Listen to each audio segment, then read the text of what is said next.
Heron's formula is a very old formula for triangles, and I'm kind of amazed that because Heron was ancient Greek, and in some textbooks his name is given as Hero, or would that be pronounced Hero? I don't know. So you'll see it written this way, like Hero, or like Heron. So either the brave guy or the bird. I guess history has not settled exactly his spelling. But I'll call it Heron because the textbook I'm teaching now calls it Heron. Heron lived in ancient Greece. I don't know what his dates were. You can look it up if you're interested. But ancient Greece. It's kind of amazing he came up with this formula without knowing any algebra. Okay, these guys were able to figure out some amazing things without the tools of algebra. To me, it's very impressive. But here's how it works. So suppose we have a triangle with three sides whose lengths are known. It's not necessarily a right triangle, although it should work for right triangles, I would think. Let's see, suppose this is 13, this is maybe 42, and this is, what would that be? Oh, I don't know. Maybe we'll make it 36. Okay.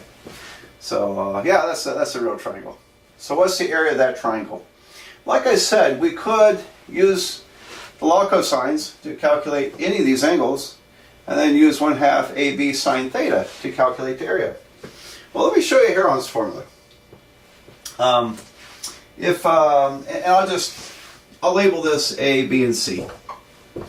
Okay, it doesn't matter which one's A, which one's B, which one's C, but I'll just call A, B, C. So here's how the formula works. First, it's a two-step process to make the calculations look smaller. We calculate a letter S as A plus B plus C divided by 2.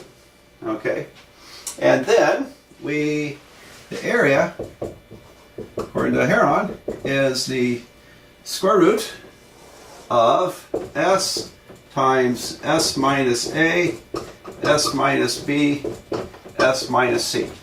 All right. Quite a calculation. Okay. So let's fiddle with this. We'll do it both ways. We'll figure out the angle and verify that we got the same number as with Heron's formula. How would that be? All right. So I'm going to go ahead and just plug these numbers in. So here's Heron's formula, and it's in practically every textbook that I know of. All right. So A plus B plus C in this problem would be, let's see, 13 plus 36 plus 42, all divided by 2.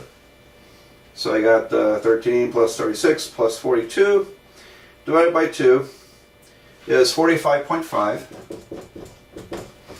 All right, so then the area would be the square root of, okay, 45.5 times S minus A. A is 13, so 45.5 minus 13 is 32.5. I could write it out, but I'm just going to do these kind of mentally. 45.5 minus 13 is 32.5. 45.5 minus B, minus 36, would be 9.5. Yeah, I hope. Yeah, I think it is. 45.5, sure, 9.5. And then S minus C would be 45.5 minus 42. That would be 3.5. All right, so you could just write it 45.5 times 45.5 minus 13 times 40. Plug all the numbers in. Nothing wrong with that. And because doing it mentally like I did can lead to errors, can't it? Okay, so I'm not sure mine's the best way to always do it this way. It might be better to write it out. Yeah, we'll see. All right, let's see what we get. And I got, let's see, 45.5 times 32.5 times 9.5 times 3.5. And I get a big number. I'll take the square root. Square root is about 221.7. So it's about 221.7. Okay. Square units. Now then, I'm going to store that in my calculator because I want to compare it by calculating this using the law of cosines. Okay, so let me do some erasing, and then we'll see if we get that same number. All right, so same triangle, and this time, instead of using Heron's formula, and that was the approximate area we got using Heron's, going to use the law of cosines to get this angle. You can pick any angle, but I just chose this one. And then use the 1/2 AB sine theta method to see if we get the same area. And we're supposed to, so let's see what happens. Okay, so to get angle theta, this could be a law of cosines. So the opposite side is 42. I'll start off with 42 squared is equal to, squares the other two sides, 13 squared plus 36 squared minus 2 times 13 times 36 times the cosine of theta. Alright, so got a little bit of arithmetic ahead of me. I don't know what 42 squared is. I could kind of figure it out, but I will do it the normal way. 1764 is equal to 169 plus 36 squared is 1296, I believe.